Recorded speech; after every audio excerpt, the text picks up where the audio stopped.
Hi friends, welcome to biology for DSC. వృక్ష శరీర ధర్మశాస్త్రం మొక్కలలో రవాణా పార్ట్ 22 వీడియో. ఈ వీడియోలో మనం వృక్ష శరీర ధర్మశాస్త్రం మొక్కలలో రవాణా ఈ అధ్యాయం వెనుక ఉన్న సారాంశాన్ని ఈ వీడియోలో డిస్కస్ చేద్దాం. మొక్కలు వివిధ అకర్బనిక మూలకాలు, అయాన్లు, లవణాలను తమ పరిసరాల నుంచి ప్రత్యేకించి మృత్తిక, నీటి నుంచి పొందుతాయి. మొక్కలు వివిధ అకర్బనిక మూలకాలను, అయాన్లను, లవణాలను తమ పరిసరాల నుంచి ప్రత్యేకించి మృత్తిక, నీటి నుంచి పొందుతాయి. ఈ పోషకాల రవాణా వాతావరణం నుంచి మొక్కలోకి కణకణానికి కణత్వచం ద్వారా జరుగుతుంది. పోషకాల రవాణా అనేది వాతావరణం నుంచి మొక్కలోని కణకణానికి కణత్వచం ద్వారా, ప్లాస్మా త్వచం ఉంటుంది కదా, ఆ ప్లాస్మా త్వచం ద్వారా ఈ పోషకాల రవాణా అనేది జరుగుతుంది. త్వచం ద్వారా జరిగే రవాణా సామాన్య విసరణ, సులభతర విసరణ లేదా సక్రియ రవాణా పద్ధతులలో జరుగుతుంది. త్వచం ద్వారా జరిగే రవాణా అనేది 3 పద్ధతుల ద్వారా జరుగుతుంది అన్నమాట. సామాన్య విసరణ, సులభతర విసరణ లేదా సక్రియ రవాణా పద్ధతుల్లో జరుగుతుంది. వేర్లు శోషించిన నీరు, ఖనిజాలు దారువు నుంచి మరియు పత్రాలలో సంశ్లేషణ చెందిన కర్బన పదార్థాలు పోషక కణజాలం నుంచి మొక్క ఇతర భాగాలకి రవాణా చెందుతాయి. వేర్లు శోషించిన నీరు, ఖనిజాలు దారువు నుంచి మరియు పత్రాలలో సంశ్లేషణ చెందిన కర్బన పదార్థాలు పోషక కణజాలం నుంచి మొక్క యొక్క ఇతర భాగాలకి రవాణా చెందుతాయి. జీవులలో నిష్క్రియ విసరణ, ద్రవాభిసరణ, నిష్క్రియ పద్ధతులు అంటే నిష్క్రియ రవాణా, సక్రియ రవాణా అనే 2 పద్ధతులు ఉన్నాయనుకున్నాం కదా. నిష్క్రియ రవాణాలు ఏంటి? విసరణ, ద్రవాభిసరణ వంటివి. అదేవిధంగా సక్రియ రవాణా పద్ధతులు ఉన్నాయి. ఇవి పోషకాలను కణత్వచం ద్వారా చెలింపజేస్తాయి. నిష్క్రియ రవాణాలో పోషకాలు త్వచం ఇరువైపులకు విసరణ చెందుతాయి.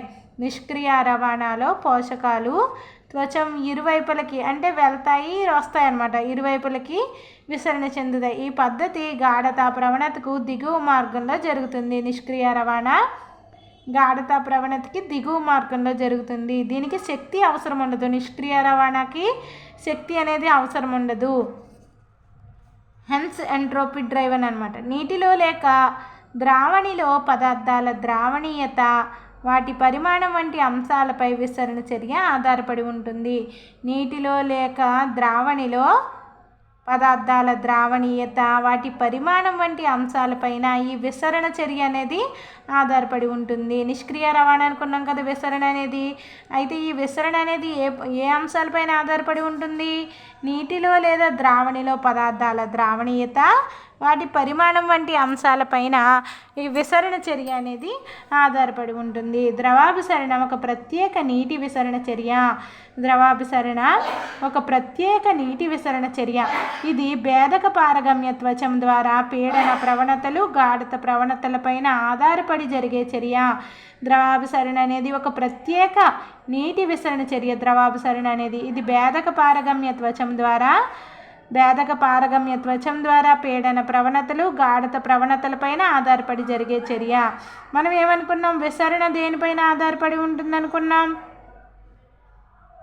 విసరణ అనేది నీటిలో లేదా ద్రావణిలో పదార్థాల ద్రావణీయత, వాటి పరిమాణం వంటి అంశాలపైన విసరణ ఆధారపడి ఉంటుంది అనుకున్నాం. అదేవిధంగా ఇక్కడ ద్రవాభిసరణ కూడా ఒక ప్రత్యేక నీటి విసరణ చర్య అనుకున్నాం. ఇది భేదక పారగమ్య త్వచం ద్వారా పీడన ప్రవణతలు, గాఢత ప్రవణతలపైన ఈ ద్రవాభిసరణ అనేది ఆధారపడి జరిగే చర్య అనుకున్నాం. సక్రియ రవాణాలో త్వచము ద్వారా అణువులను రవాణా చేయడానికి శక్తి ఏటీపీ రూపంలో వినియోగించబడుతుంది. అయితే ఇక్కడ ద్రవాభిసరణ, విసరణ అనేవి నిష్క్రియ రవాణా అనుకున్నాం. వాటికి శక్తి అవసరం లేదు. కానీ ఇక్కడ సక్రియ రవాణా విషయానికి వస్తే త్వచం ద్వారా అణువులను రవాణా చేయడానికి శక్తి ఏటీపీ రూపంలో కావాలన్నమాట. సక్రియ రవాణాకి అంటే రవాణా చేయడానికి శక్తి అనేది అవసరం. ఏటీపీ రూపంలో శక్తి అనేది వినియోగించబడుతుంది సక్రియ రవాణాలో. నీటి గమనానికి కావలసిన స్థితిజ శక్తిని నీటి శక్మం అంటాం. నీటి గమనానికి కావలసిన స్థితిజ శక్తిని ఏమంటాం? నీటి శక్మం అంటాం. దీనిని ద్రావితాల శక్మము, పీడన శక్మము నిర్ధారిస్తాయి. ఈ నీటి శక్మాన్ని ఏవి నిర్ధారిస్తాయి? ద్రావితాల శక్మం, సెక్మము పీడన సెక్మము నిర్ధారిస్తాయి. కణాలు తమ చుట్టూ పరిసరాలలో ఉన్న ద్రావణాన్ని బట్టి వ్యవహరిస్తాయి. కణాలు తమ చుట్టూ పరిసరాలలో ఉన్న ద్రావణాన్ని బట్టి కణాలు వ్యవహరిస్తాయి అన్నమాట. పరిసర ద్రావణం అధిక గాఢతలో ఉంటే కణము కణద్రవ్య సంకోచం చెందుతుంది. పరిసర ద్రావణం అధిక గాఢతలో ఉంటే కణము కణద్రవ్య సంకోచం చెందుతుంది.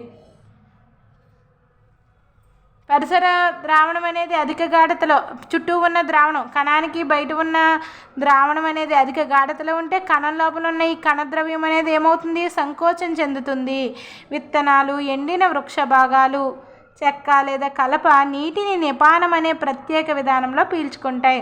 విత్తనాలు, ఎండిన వృక్ష భాగాలు అంటే చెక్క లేదా కలప లాంటివి నీటిని ఏ విధానంలో పీల్చుకుంటాయి, నిపానం అనే విధానంలో పీల్చుకుంటాయి.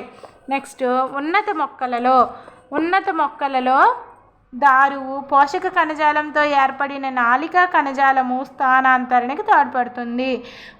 అంటే పెద్ద పెద్ద వృక్షాలు ఉంటాయి కదా, అటువంటి వాటి యొక్క మానుల్లా పెరిగిపోయిన వృక్షాలు ఉంటాయి. అటువంటి మొక్కలలో దారువు పోషక కణజాలం అనేవి దూర ప్రాంతాలకు వెళ్ళాలి కాబట్టి ఈ రవాణాకి స్థానాంతరణకి తోడ్పడతాయి అన్నమాట. దారువు పోషక కణజాలంతో ఏర్పడిన ఈ నాళికా కణజాలం అనేది స్థానాంతరణకి తోడ్పడుతుంది. నీరు, ఖనిజాలు, ఆహారము కేవలం విసరణ చర్య వల్ల మాత్రమే రవాణా చెందదు. అంటే ఇక్కడ నీరు, ఖనిజాలు పెద్ద పెద్ద వృక్షాలలో ఎలా వెళ్ళాలి, విసరణ వల్ల వెళ్తే గంటలు టైం పడుతుంది. గంటలే కాదు, చాలా రోజులే కాదు, సంవత్సరాల టైం పట్టొచ్చు. విసరణ చర్య వల్ల మాత్రమే రవాణా చెందదు. రెండు బిందువుల మధ్య పదార్థాల స్థానాంతరణ పీడన వ్యత్యాసాల కారణంగా స్థూల ప్రవాహ విధానంలో జరుగుతుంది. మనం ప్రీవియస్ వీడియోలో డిస్కస్ చేసాం. పీడన వ్యత్యాసాల కారణంగా ఈ స్థూల ప్రవాహ విధానంలో జరుగుతుందన్నమాట. పెద్ద పెద్ద వృక్షాలలో మూలకేశాల ద్వారా శోషించబడిన నీరు వేరు వ్యవస్థ లోతుకు రెండు పద్ధతుల ద్వారా చేరుకుంటుంది. మూలకేశాల ద్వారా శోషించబడిన నీరు వేరు వ్యవస్థ లోతుకు రెండు పదార్థాల ద్వారా చేరుకుంటుంది. అవి ఎపోప్లాస్ట్ మరియు సింప్లాస్ట్. రెండు పద్ధతుల ద్వారా చేరుతుందన్నమాట నీరు, ఎపోప్లాస్ట్ మరియు సింప్లాస్ట్. అంటే ఇక్కడ వేరు యొక్క మధ్యకి చేరాలి కదా నీరు అనేది. ఎపోప్లాస్ట్ మరియు సింప్లాస్ట్ అనే విధానం ద్వారా చేరుతుంది. వేరు పీడనం వల్ల వివిధ అయాన్లు నీరు, మృత్తిక నుంచి మొక్కలోకి తక్కువ ఎత్తుల వరకు రవాణా చెందగలదు.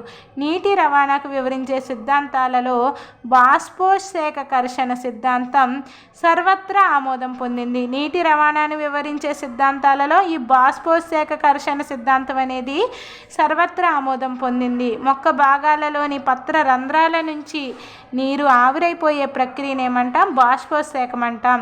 ఉష్ణోగ్రత, కాంతి, తేమ, గాలి వేగం, పత్ర రంధ్రాల సంఖ్య, వితరణ లాంటి కారకాలు బాష్పోత్సేక చర్యని ప్రభావితం చేస్తాయి. పత్ర రంధ్రాల నుంచి నీరు ఆవిరైపోయే ప్రక్రియను ఏమంటాం, మనం బాష్పోత్సేకం అంటాం. ఉష్ణోగ్రత, కాంతి, తేమ, గాలి వేగము, పత్ర రంధ్రాల సంఖ్య, వితరణ లాంటి కారకాలు ఈ బాష్పోత్సేక చర్యని ప్రభావితం చేస్తాయి. కొన్ని మొక్కలలో అధికంగా ఉన్న నీరు పత్రాల కొనల నుంచి బిందుస్రావం చర్య వల్ల తొలగించబడుతుంది. ఉత్పత్తి కేంద్రం నుంచి వినియోగ కేంద్రానికి ఆహారము ప్రధానంగా సుక్రోజ్ పోషక కణజాలం ద్వారా రవాణా చెందుతుంది. పోషక కణజాలంలో ఆహారాలు రవాణా ద్విదిశా గమనం చూపిస్తుంది. పోషక కణజాలంలో ఆహారాల రవాణా అనేది ఎలాగా రెండు వైపులా అన్నమాట. అంటే పై వైపుకి క్రింది వైపుకి కూడా ద్విదిశా గమనం చూపిస్తుంది. అందువల్ల ఉత్పత్తి కేంద్రము వినియోగ కేంద్రాల మధ్య సంబంధం భిన్నంగా ఉంటుంది. పోషక కణజాలంలో జరిగే రవాణాను ఈ పీడన ప్రవాహ సిద్ధాంతం అనేది వివరిస్తుంది. పీడన ప్రవాహ సిద్ధాంతం వివరిస్తుంది. ఇక్కడతోటి మొక్కలలో రవాణా వృక్ష శరీర ధర్మశాస్త్రం అనే యూనిట్లో మొక్కలలో రవాణా అనే అధ్యాయము కంప్లీట్ అయింది. నెక్స్ట్ వీడియోలో మనం పారిభాషిక పదకోశం గురించి కూడా చూద్దాం.